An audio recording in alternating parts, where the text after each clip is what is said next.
and our brother Justice Bahati started the first part of it. So this is the ruling in respect of the first interested parties notice of motion application dated 9th June 2025.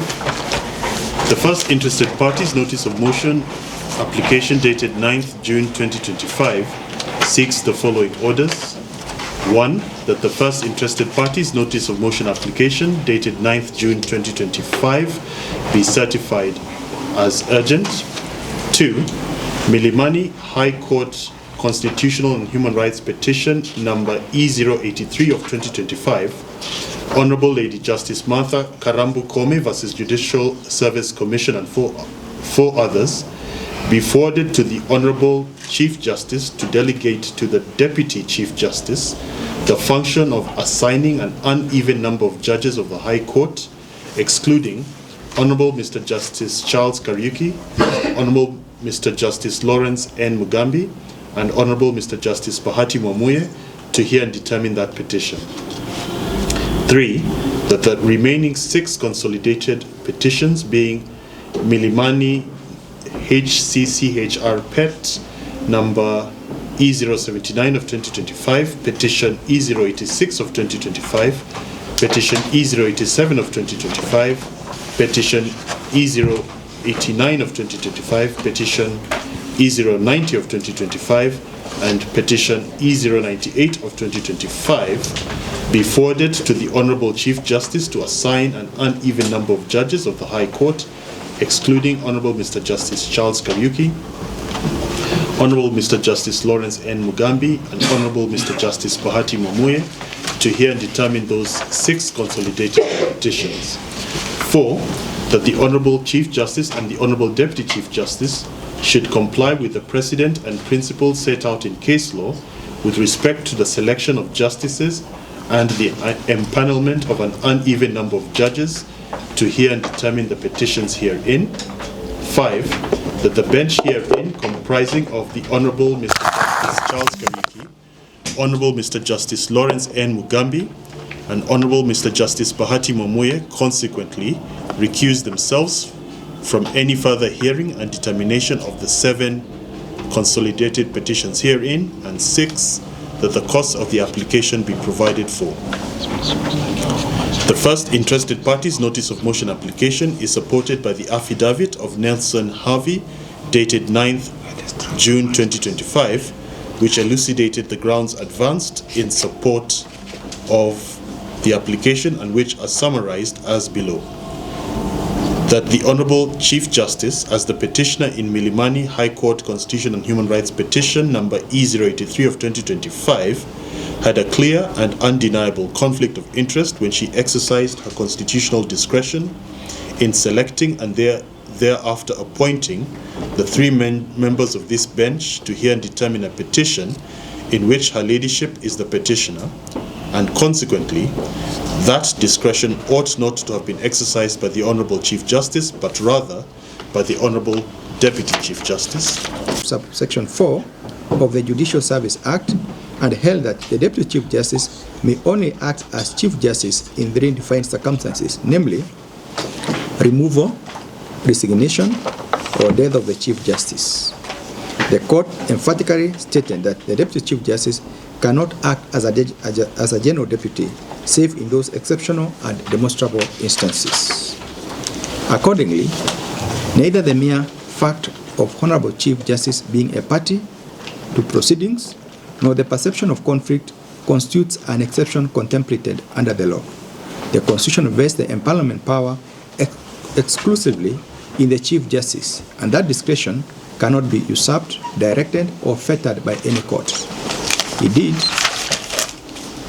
as the Court of Appeal further held in Gachagua at paragraph 213, open quote, the discretion granted to the Chief Justice by Article 165, sub-Article 4, to empanel a bench is a power solely granted to the Chief Justice. It is the Chief Justice, and she alone, who can decide the number of judges to assign a matter. Similarly, it's only the Chief Justice who can decide which judge to assign to a bench. End of quote. Was closing quote. In light of the foregoing constitutional, statutory, and jurisprudential framework, this court finds that it is functus officio in respect of the certification and empanelment of the present matter. The question of referring the same back to the Honorable Chief Justice for the empanelment does not arise. Any grievances regarding the empanelment or the composition of the bench can be ventilated through the appropriate appellate process. Accordingly, the court holds that the empanelment was validly undertaken pursuant to Article 165, Sub-Article 4 of the Constitution, that the court's jurisdiction on the issue has been fully and finally exercised, and that no order may now validly issue from the High Court purporting to direct or compel the Honorable Chief Justice in the discharge of our constitutional functions under Article 165, Sub-Article 4 of the Constitution. And now... Yes, issue number 2, whether the legal grounds for the recusal have been established. The instant matter, the first representant invited this bench either to recuse itself or to remit the consolidated petition to the Chief Justice for the reassignment. The fundamental question that arises is, has the threshold for the recusal of the bench been met by the first respondent party? The right to fair hearing under Article 50, Sub-Article 1 of the Constitution, and its course independence and impartiality is a critical principles that must be insulated to protect the judicial decision-making process from bias, external influence, or the prejudices. Article 50, Sub-Article 1 state, quote, every person has the right to have any dispute that can be resolved by the application of the law, decided in a fair and public hearing before a court, or, if appropriate, another independent and impartial tribunal or body, close the quote. Pursuant to Section 47 of the Judicial Service Act, Regulation 21(1) of the Judicial Service Code of Conduct and Ethics, regulations was formulated. This regulation provides for the various instances when a judge may be required to recuse himself or herself from a judicial proceeding. It states, quote, a judge may recuse himself or herself in any proceedings where their impartiality might reasonably be questioned, including where the judge A, in a party to the proceeding, B, was or is material witness in the matter in controversy, C, has a personal knowledge of the disputed evidentiary fact concerning the proceedings, D, has actual bias or prejudice concerning a party, E, has a personal interest or is in a relationship with a person who has personal interest in the outcome of the matter, F, previously acted as a counsel for a party in the matter, G, is precluded from hearing the matter on account of any other sufficient reason, and H, has family member with an economic or other interest in the outcome of the case. Close the quote. Nevertheless, it must be appreciated that this does not mean that these are the only circumstances a judge should recuse himself or herself in a matter. As stated by the Supreme Court in Rai and 3 others cases, 2013 KESC 20 Kenya Law Report, quote, the circumstances calling for recusal for a judge are by no means cast in stone. Perception of fairness, of conviction, of moral authority to hear the matter is a proper test of whether or not the non-participation of the judicial officer is called for. The object in view in the recusal of a judicial officer is that justice as between the parties be uncompromised, that due process of the law be realized and be seen to have and had its role, that a profile of the rule of law in the matter in question be seen to have remained uncompromised. Close the quote. In our view, the threshold of the recusal was aptly laid down by the Court of Appeal in the case of Rao for the Judicial Service Commission and another, Okoiti interested party, International Commission of Jurists, and another, Amicus Curie, 2016 KECA 534 Kenya Law Report, which citing the decision of the Supreme Court of Canada held that the Supreme Court of Canada expounded the test of the following terms in R versus S, in brackets RD 1977, 3 SCR, the 484. Quote, the apprehension of bias must be reasonable, one held by reasonable and right-minded persons, applying themselves to the question of obtaining thereon the required information. The test is what would an informed person, viewing the matter realistically and practically, and having thought the matter through, conclude. This test contains a twofold objective element. The person considering the alleged bias must be reasonable, and the apprehension of bias itself must also be reasonable in the circumstances of the case. Further, the reasonable person must be an informed person with the knowledge of all the relevant circumstances, including the traditions of the integrity and impartiality that form part of the background, and apprised also of the fact that impartiality is one of the duties the judges swear to uphold. The reasonable person should also be taken to be aware of the social reality that forms the background to a particular case, such as societal awareness and acknowledgement of the prevalence of the racism or gender bias in a particular community. The jurisprudence indicates that a real likelihood and probability of the bias must be demonstrated, and that a mere suspicion is not enough. The existence of a reasonable apprehension of the bias depends entirely on the fact. The threshold for such a finding is high, and the onus of demonstrating bias lies with the person who is alleging its existence. Close the quote. That is the tests we propose to adopt in this application, as it is accepted test. Do the grounds relied upon by the first interested party meet the above test? Firstly, none of the said ground relied upon by the first interested party in his application for this recusal that specifically falls within the range of the circumstances specified upon under the Regulation 21(1) of the Judicial Service Code of Conduct and Ethics Regulations, meaning the statutory test was not established. Having failed the obvious and the more direct test, the next limb is to consider whether alleged apprehension or bias by the first interested party is reasonable in the circumstances of this case. The Constitution of South Africa, in the President of the Republic of South Africa and others for the South African Rugby Football Union and others, 1999, articulated the test for the apprehension of bias thus, quote, the question is whether a reasonable, objective, and informed person would, on the correct facts, reasonably apprehend that the judge has not or will not bring an impartial mind to bear on the adjudication of the case. It must be assumed that the judges can disabuse their might of any irrelevant personal beliefs or predisposition. They have a duty to sit in a case in which they are not obliged to accuse themselves.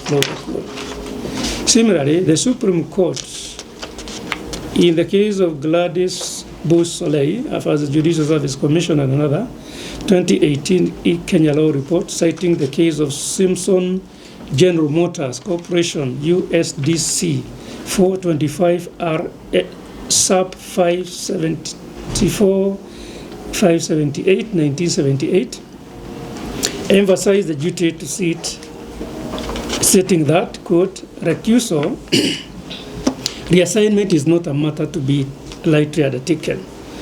While in proper cases we have a duty to recuse ourselves, we have a concomitant obligation not to recuse ourselves. Absent valid reasons for recusal, there remains what has been termed as a duty to sit, close the quote. The obligation to demonstrate there exists reasonable apprehension of bias is essential so as to safeguard judicial independence by ensuring that judges do not recuse themselves on flimsy grounds and that litigants cannot, through speculation and pressure, manipulate the composition of the court. We have carefully assessed each and every allegation made against this bench and defied nothing but unsubstantiated allegations that are devoid of any evidentiary or legal basis. Allegations range from regional and gender composition of the bench, perceived and inexperience by members of the bench to handle complex constitutional questions, that two of the judges had and granted conservatory orders in favor of the petitioners here, hence have formed their mind, that two of the members of the bench were appointed during the tenure of the Chief Justice, who is the petitioner, hence are beholden to her, and so on. In our humble view, these are mere sensational allegations that have no bearing on the impartiality of the bench. To act on such allegations will subvert the integrity of the institution and the constitutional obligation imposed upon judges to discharge their duties without fear or favor. The argument advanced by the first interested party with regard to his perception that the judges of this bench are relatively junior and easily ascertained by reference to the seminal decision of the Court of Appeal in the case of Bat versus Rent Restriction Tribunal, 1979 Kenya Law Report, in which the court famously held that, quote, a judge of the High Court has the same jurisdiction and power as any other judge of the High Court. There are no senior or junior judges in the High Court. All are equal in jurisdiction and authority, quotes the court. Accordingly, any suggestion that the judges constituting this bench lack the requisite seniority or expertise or experience to sit together is totally misconceived and without merit. All judges of the High Court derive their authority from the same constitutional source, Article 165, and exercise coordinate jurisdiction. The grounds advanced do not satisfy the statutory or jurisprudential standards for recusal. All judges of the High Court enjoy equal constitutional standing, and this court finds no reason to send the consolidated petition to the Honorable Chief Justice for a certification or impanelment. Issue number 3 is the cost. This court has no reason to find that the application, where unsuccessful means meets any of the criteria that would require the unsuccessful applicant to bear the costs of the application. Noting that the consolidated petitions here touch on matters of public interest, we find that it is fit, right, and proper that each party bear its own costs in the application. So the final orders, for the foregoing reasons, the first interested party's notice of motion application dated 9th June 2025 is found to be without merit and is dismissed accordingly, with each party to bear its own costs in the application. The court will also, after delivery of this ruling, proceed to issue comprehensive direction towards the expedited hearing and determination of the consolidated petitions hearing. Those are our orders at long and short of this ruling.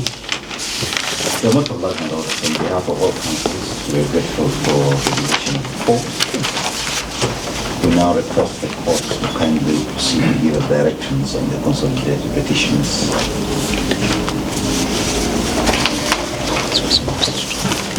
Councillors, I think on this matter E083 series, we had given directions on the filing and the replies and the timelines. Yes. In fact, it was just stopped because of the direction of hearing when you had to submit. When the application came in, this one we have ruled on. Yes. So maybe what we can confirm whether all the parties had found their replies and whether there was anything else to be filed on that part, so that we can now go to the next step. Because we have to get a date for submissions. Yes. For the that is highlighting of the submissions, isn't it? Yes. That's the position we had reached before we came to this application hearing. My Lord, I'm informed that there was a reply affidavit that was filed Yes. by the first interested party to which I think most of the petitions would wish to actually file a response. Yes.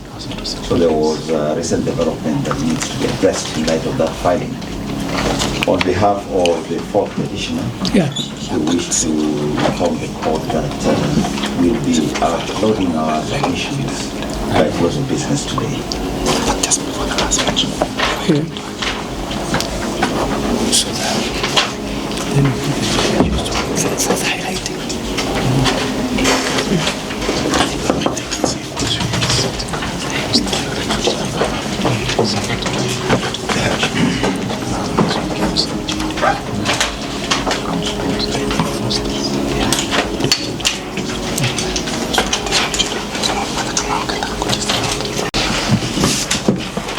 The petitioners are granted leave to file and serve supplementary written affidavits responding to replying affidavits filed and served, together with written submissions, and they shall do so within 14 days from the date hereof.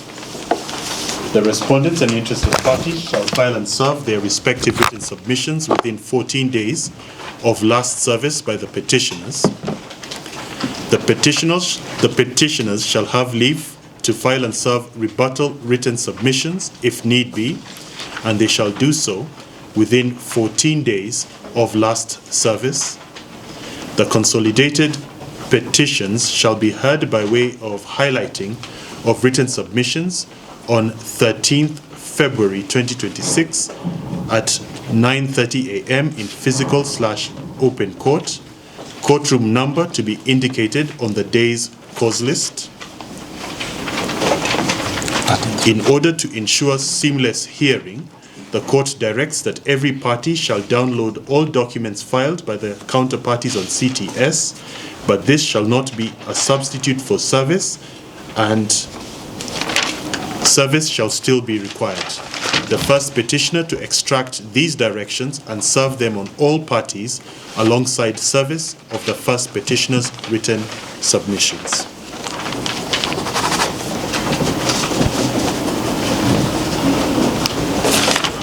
Did not come on. I was not on record when you early started. I have had your direction, but I am for the sixth petition. But the date you have read out, the 13th, might not be convenient for the reason that we are involved in another matter that involves almost 30 advocates on that day. It is 13th of February. Yes, and this date was taken 2 months ago.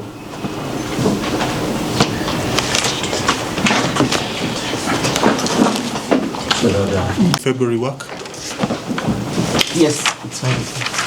Anyone for whom 27th of February is not convenient? Okay. So the consolidated petitions shall be heard by way of highlighting of written submissions on 27th February 2026 at 9:30 a.m. in physical/open court. Courtroom number to be indicated on the day's cause list. Okay, now, E358 of 2025. The petition will be heard alongside petition E083 of 2025, but distinctly as a separate petition from E083 of 2025 by this bench. In the circumstances, the directions are given as follows. The petitioner to file and serve written submissions to the petition within the next 14 days. Senior Counsel Harori had requested if the petitioner could be accorded 30 days. Kindly. Seeing that we're coming back on 27th of February, we kindly request. Okay, just a minute.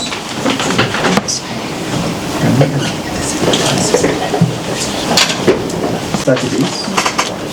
And upon service, the respondents will also have a similar period, that is 30 days from the date of service of petitioner submissions. The petitioner will have the liberty to file rebuttal closing submissions within 14 days from the date of service of the respondent submissions. And we are thinking that it might not be possible to hear these two petitions together, that is for purposes of highlighting. So we are proposing that you come back on 20th of February. 20th of February? Yeah, 2026. Yes, it is convenient. All right, thank you. Most obliged. That is if I have.